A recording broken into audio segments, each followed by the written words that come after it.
What up, Eagles? What's up, guys? We are back, episode 117. 117. And y'all, we are going to talk about what to do when you have nothing to do. This is going to be this should be a game-changing episode for a lot of people. Yeah. I want to start off by saying that, for some of us, right, who are just busy bodies, having nothing to do is nerve-wracking, right? And then for some of us, it's like, I always am trying to figure out what I should do. And we're not talking about this Saturday night, what do I want to get into? But, just when you are in a season in life where their business might be slower or kids are leaving or, you're transitioning and what was once your norm is not your norm right now. We just want to give some pointers of how to purposely use that time and still feel productive, but still honoring like what the purpose of why you're in that certain situation. All right, so let's dive right in. The first thing I want to talk about on what I think we should do is self-care. Yeah. That's going to be whether it's, your manicures, your pedicures, getting your hair done, all of that kind of stuff, right? I think that that helps you feel better in certain situations. And I think when I hear self-care, definitely the things that you're talking about, like a spa day and all that. But there are other self-care habits that I think this is a great time to either establish or reestablish. And one is resting. Yeah. I just think that there is as a matter of fact, I have done a podcast on my Real Estate Bestie podcast. If you ever want to check it out, episode 8. On just the importance of having a night routine and really having a rhythm of rest. But unfortunately, somewhere along the way, we have been told that if we are resting, we are being slothful, that we got to hustle and grind and be going. And then when we actually do require rest, we don't even know how to do it. We don't even know how to rest our minds. Yeah. So I definitely think part of that self-care is resting, right? I know for you, one thing that you like to do with self-care is what you're feeding yourself. For sure. That is actually part of my night routine. Yeah, your wind down. Yeah, for sure. It's going to end with some sort of information. It doesn't have to be business either. I recently have discovered multiple people on YouTube that I study and just gain mainly right now it's health knowledge. Yeah. And that's been my smoothies, learning just different juices and things that I'm making. I've talked about it before on here. Breath work is very, very important. Typically, probably 6 out of 7 nights a week, I'm going to spend it at least 15 minutes in a hot tub and then 15 minutes in a sauna because I understand what happens when you are sweating the toxins and metals out of your body. So a lot of stuff like that is part of self-care also. Yeah. So if you find yourself your schedule has opened up, what are some things first of all, is there an opportunity for you to get some extra rest? And to do that, can reduce disease and a whole bunch of other stuff. But then honestly, look, do I have time to pursue yoga or do I have time to what is something that, when's the last time I read a book for pleasure or something like that? So honestly, looking at your self-care habits is a great one. Now let's turn the corner a little bit and talk about business, right? Because sometimes you find yourself without something to do. And I'll be completely transparent. My workload in real estate looks a lot different today than it did a couple years ago, right? Yeah. In part is because my business has grown. Yeah. And as the business has grown, I have a team. So a lot of the day-to-day, I shouldn't say my activities, but, a lot of the things that I had to be on for, I can now leverage out to my team, but then the market also looks different, right? Yeah. And I know for some people, when you're not as busy with work, you can scramble and try to figure out, okay, what should I be doing? But when you don't have anything to do, the thing that I want you not to do is to take your foot off the gas, right? And I know that's kind of an oxymoron. We just told you to slow down and get some rest. But what I mean by that is, what are the activities? What are the habits? What are the things that you have done on a daily basis? Where did you get your last 3 income things from? Where did you get your last deals? Where did you meet your last clients? What events did you go to that led to a conversation that led to a new opportunity? So when you don't have anything to do because you're not so busy working, and honestly, it's a blessing not to be always working in your business, because now we get to work on our business.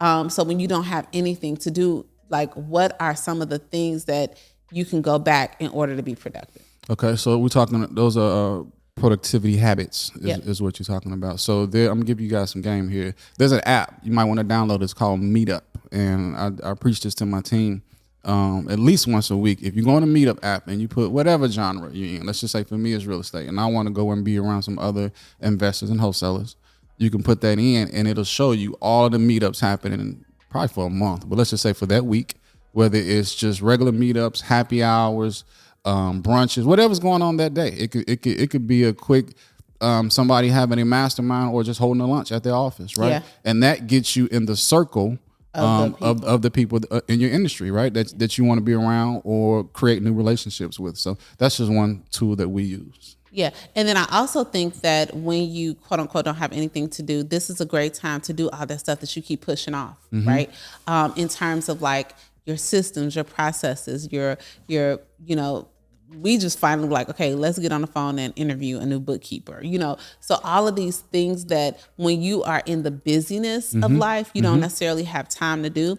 And that, so if let's say it's not a business thing, like, can you be productive and actually go through your kid's closet and pull out all of the clothes that are too small?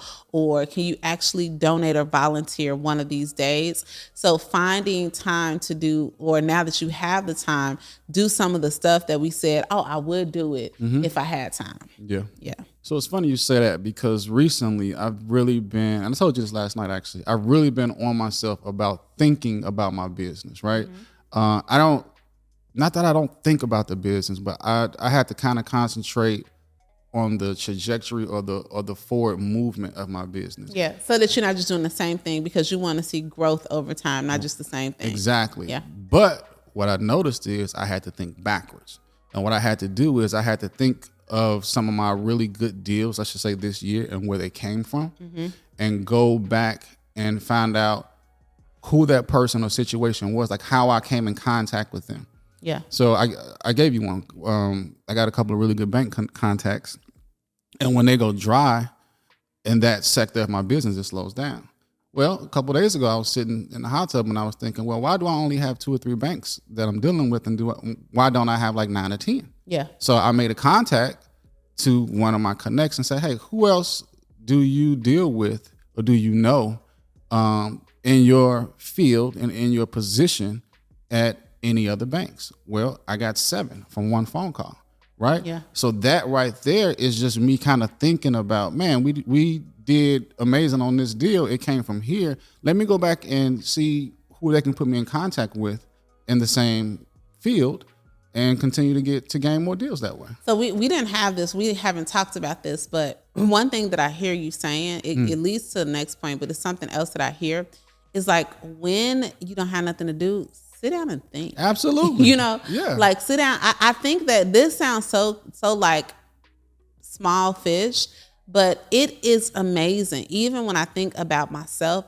how often I just haven't given myself time because I'm so busy in the doing that I haven't been as involved as I needed to be in the thinking and the creating part. So when you don't have anything to do, like really, or when you find yourself with some extra time, find some time to just sit and think. Think through some stuff. Okay, so not to cut you off, but I want to take a page from TK here. Okay. And this is shout out to TK. Shout out to TK. But this is really, really, really critical in forward movement. You have to think about what you're thinking about. You can't just sit still and close your eyes or call yourself meditating or whatever. You have to be like presently conscious of what you're thinking about. Yeah. And if you can go and dive that deep, you'll be very, very surprised what those end results would be. Yeah, and okay, here we go again. No, but that is so true. And I just want to say something, and this is a little exercise. I want, Eagles, close your eyes for a second, and I just really want you to think about, like, what are the themes of the majority of thoughts that go through your mind, Mm-hmm. right? Are they thoughts about future? Are they thoughts about, family? Are they thoughts about, like, do those thoughts bring you joy, or do those thoughts bring you anxious? Is there anxiety there, or is there frustration or overwhelm? And if you can honestly say to yourself, you know what, the majority of my thoughts are anxious, right? Whether I'm worried about this, or I'm worried about that, or I'm concerned, or I'm mad that gas costs this much, and did you see how much chicken wings cost, or how many people moved it out? Like, take assessment of the way that you are thinking. And then maybe now we got to go back to that, our first point, that self-care habits, and say, okay, really, how can I begin to take every thought captive? Because we have that power. Yeah. Like, the Bible tells us that. But unfortunately, the other night, I was having a dream, no lie. I went to Bible study, and she was talking about the way that we think in our thoughts, and just saying, like, how the enemy, like, that's all he really has. Because he can go after your mind, but he can't go after your heart. And I remember having a dream the other night, and I just woke myself up like, stop. Like, this is like, like, I don't want to start thinking about it. Like, I don't want to think like this, you know, because the dream, you know how you had those like crazy dreams, but like even though I was not conscious, my subconscious was telling my whatever, like, stop thinking about that. Because this is making you anxious as you sleep, and you need to keep it moving. Well, here's the thing. And, we in my sphere right now, right? This is what I do. There's a certain level of maturity you have to keep your thoughts guarded. Okay. And it's not easy, because it's a daily exercise. Okay. And I was listening to a podcast. We're talking future. We're talking present, and we're also talking future. But I was listening to a podcast last week, and I wrote this down because it was really, really profound to me. And the guy was talking about, he asked himself, well, what do you want to do? And he heard God tell him, whatever we want to do, because everybody has God in them, right? So, not to get preachy on y'all, but the world really is your oyster, okay? So if you understand how to take your thoughts captive, then you wind up understanding what your downtime, and when you have nothing to do and all of that, really what that means. Because that's when your thoughts can go haywire. Absolutely. When you don't have nothing to do, that mind will so that you have that snapback from that negative thought, and I don't deserve, or I can't be, or we can't have. And this has happened. Exactly. So again, it's an exercise. It's work.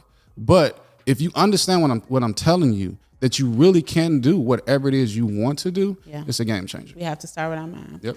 Okay, so here's another thing. When you find yourself like, okay, I just don't know what to do, this is a great time to, and you talked about it a little bit with that thought pattern, and then giving a phone call and introducing you to those new relationships. It's time to double down on your relationships, right? It's time to, because honestly, the biggest currency that we have is relationship currency, right? I don't care, if you're the biggest billionaire on the planet, one conversation with the right or wrong person can change the trajectory of everything that you have. So, like, where can you, number one, be resourceful? Where can you be a support to somebody else? And look, if instead of sitting in the house with your arms crossed, talk about I don't mess with them neighbors. If they playing pickleball, go up there and play pickleball, right? You never know. Your best friend, your future best friend, may be on a pickleball court. So finding different ways to connect with people will help us. It will expand our worldview, and it'll help us get outside of ourselves. But then on the flip, you just never know how you can bless that relationship, and how these relationships in turn can be a blessing to you. Okay. So what you're saying is nothing changes until you do. Yeah. That's what you're saying. And you have to get out of your own way. So we're talking relationships. If you're not a real big relational person, or an introvert like me, right? You have to get out of your own way. I can think right now, Johnny Collins. If I wrote down on a piece of paper, we've been here 9 years, which means we've known Johnny for 8. If I wrote down on a piece of paper how many relationships have sprouted from that one individual, it's probably over 50. Yeah. And I'm not even exaggerating, right? Those relationships are going to be really, really key. And you're going to have levels to relationships. Everything is not going to be. Everybody not going to be a best friend. Yeah. But having those connections and taking time to pour into people will always reap a harvest. Yeah, for sure. It will always reap a harvest. Okay, so we're going to tell you what not to do. We gave you a couple things to do, right? You want to do self-care. You want to practice your productivity habits. You want to double down on relationships. What you don't want to do. Anybody like me? I'm gonna let you say it because before you say it, well, go ahead and say it. Now, what do you say it? Most people have already lost to their phone. Yeah, unfortunately. Unfortunately. Like just spending all of your time scrolling. Yep. And we are all guilty of it. Like I am not here on nobody's high horse to say I don't scroll. Yeah, I scroll because scrolling is cool. It's mindless, right? But what happens is that algorithm is going to keep feeding you what it knows you want to see, and before you know it, all of everybody else's life is seeping into yours, and it becomes hard for us to not only connect with other people, but even have true relationship with ourselves because we're so immersed in what's happening on our phones. So I am just going to encourage, and this is me too, like I just actually am on a mini social media fast where I took some days where I completely took all the apps off of my phone because I just felt like I needed to quiet the noise. And we are very social media people. Like if you know me, I run my businesses on social media, right? But I cannot think that I can outpost or outscroll God's provision. And sometimes we have to step away from everything that's happening on social so that we can actually be present in the life that we are living.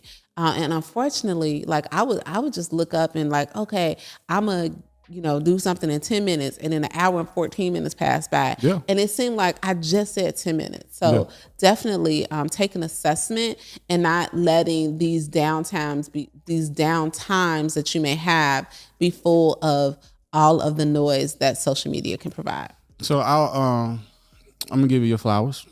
Me? Yeah. And I'm gonna give it to you for control. And one of the things that I know for a fact you do, because I live with you, is I think it's 9:00. You put your phone in a whole nother room. Yeah. Right. So you don't give yourself the option to scroll yourself to sleep. Right. You lately have been picking up a book or some sort of what is it? Your sleep meditation. Yeah. Right. Going back to scrolling, and it's interesting just how this life is. Right. I'm thinking of when I was at the barber school. Years ago, Michael Jackson had died.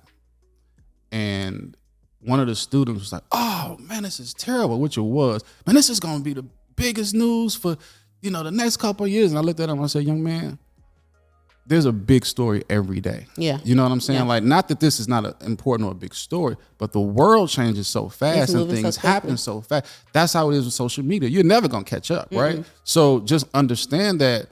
And again, I scroll too.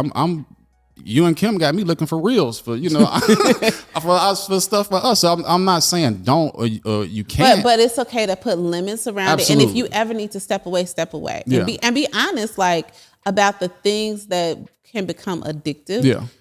And that can still. And honestly, this is the trick with scrolling on social media is that it robs us of the one thing we can never get back. Our time. We can never get back our time, right?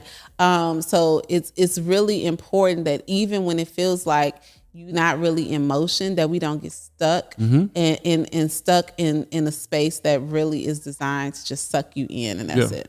And again, that's why the name of this is what to do when you have nothing to do, right? So you don't just have to scroll unless you're watching Eagle Talk. Yeah, but this conversation, I'm gonna be honest with you, is important, and it needs to be had more. Yep. In my opinion, right? You don't see a lot of podcasts talking about when you ain't got nothing to do. What do you do? Like everything is a big tagline or something catchy, but really that's a really big important time if you really think about it. Yeah. No, absolutely. So Eagles, we are so excited that season 2 is on and popping. And if you need to assess, because honestly, a lot of what we're talking about really comes down back to the 5 F's: faith, family, fitness, finances, and fun. And if you're just trying to figure out, like, where am I? Like when I look at these areas, and this is just natural, right? Sometimes you're killing it in one area, but you feel like you are failing in another area, and you might be failing. But when we take assessment of it, we can figure out how to fail forward, right? How can we get some forward motion even when it feels like we're not doing our best? So check out Eagle Talk Podcast /5 F's. And when you do that, you are going to get just a little guide that we have to help you take assessment of where you are and just really figure out where you want to be. Yeah. So this one was fun. This one, I was ready for on this one because you were really ready. You were ready 3 episodes ago. That was funny. I had my episodes inside joke, but hope you guys got some value from this one. I do know that it's gonna benefit somebody out there for sure. Yep. So if you save it, share it, rate the podcast, all that good stuff, and we'll see you next week. See y'all. Bye. Peace.